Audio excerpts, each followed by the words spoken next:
मुरैना का रुख करते हैं, हमारे सहयोगी हरीश झा हमारे साथ हैं। हरीश, मुरैना में आप इस वक्त मौजूद हैं। चंबल क्षेत्र 34 विधानसभा सीट आती हैं चंबल में।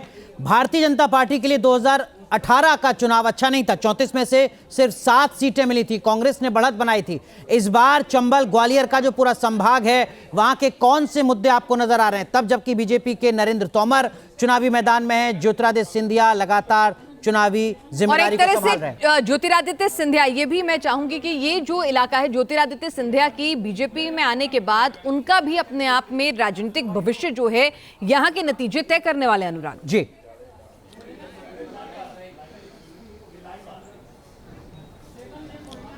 जी देखिए, बहुत अहम बात यहाँ पर ये है कि मुरैना की अगर हम बात करें तो 6 विधानसभाई सीट इसमें आती हैं, और जो 2018 में हमने देखा था जब ज्योतिरादित्य सिंधिया हटते हैं कांग्रेस से हट के बीजेपी का दामन जब वो थाम रहे थे, तो उसमें से जो 22 विधायकों ने जब इस बीजेपी को ज्वाइन किया था, उसमें से जो लोग थे वो यहाँ के भी थे। और उसके बाद यहाँ पर जो उस समय के रघुराज सिंह कंसाना जो यहाँ के विधायक थे वो कांग्रेस से थे, और उसके बाद वहाँ दोबारा बाईपोल होता है। लेकिन जो दोबारा इलेक्शन जब होता है तो 2020 में वो हार जाते हैं, और उसके बाद दोबारा यहां पर जो है अब इस वक्त हम कंडीशन ये देख रहे हैं कि 2023 में एक बार फिर जो है उनको बीजेपी की तरफ से टिकट मिली है। तो ये देखने वाली बात होगी कि किस तरीके का हाल होता है। अगर हम आपको बताएं कि 6 में से जहां तक ये समझ में आ रहा है कि बीजेपी और कांग्रेस के बीच में बढ़ती हुई कहीं ना कहीं ये हालात यहां पर नजर आ रहे हैं। हालांकि मुकाबला यहां पर त्रिकोणीय रहता है, बीएसपी का भी नाम जो है इसमें रहता है, लेकिन 2008 के बाद से बीएसपी यहां पर कोई विधानसभा की सीट जीती नहीं है। लेकिन इसके अलावा अगर हम बात करें तो एक खास बात यहां पर जरूर देखने को मिली है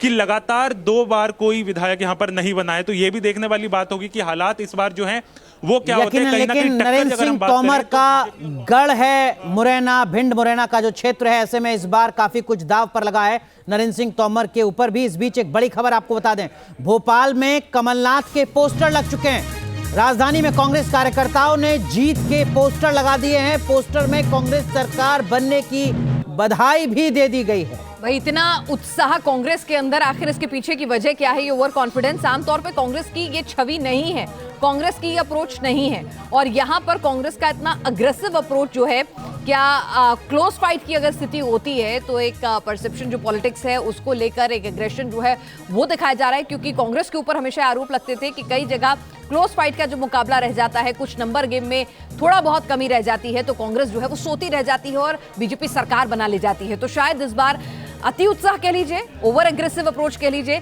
कम से कम यहाँ पर मध्य प्रदेश में तो ये तस्वीर दिख ही रही है। तो लगातार मध्य प्रदेश से इस तरीके की तस्वीरें सामने आ रही हैं, जहां पर कांग्रेस पार्टी पहले से ही मानकर चल रही है कि वो राज्य में सत्ता में आ रही है। ये अलग बात है कि majority of exit polls Congress party को मध्य प्रदेश की सत्ता नहीं सौंप रहे हैं। मेजॉरिटी ऑफ एग्जिट पोल्स के मुताबिक मध्य प्रदेश में भारतीय जनता पार्टी सत्ता में आ रही है।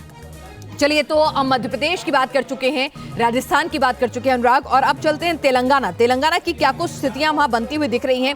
एंटी इनकम्बेंसी बीआरएस को कितनी भारी पड़ सकती है? लास्ट मिनट में जो कुछ नई लोक लुभावन योजनाएं लेकर आए उसका क्या कुछ फायदा मिल सकता है?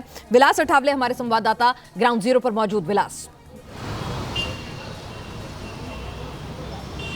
बिल्कुल, देखिए, नेताओं की बात हम सुनते हैं, प्रवक्ताओं की बात सुनते हैं, या पार्टी अध्यक्ष की बात सुनते हैं, या फिर पोलिंग सुनते हैं, या हम जैसे पत्रकारों की बात सुनते हैं। लेकिन कॉमन मैन जो है, कॉमन मैन के मन में ये है कि जो फाइट है वो 50-50 है।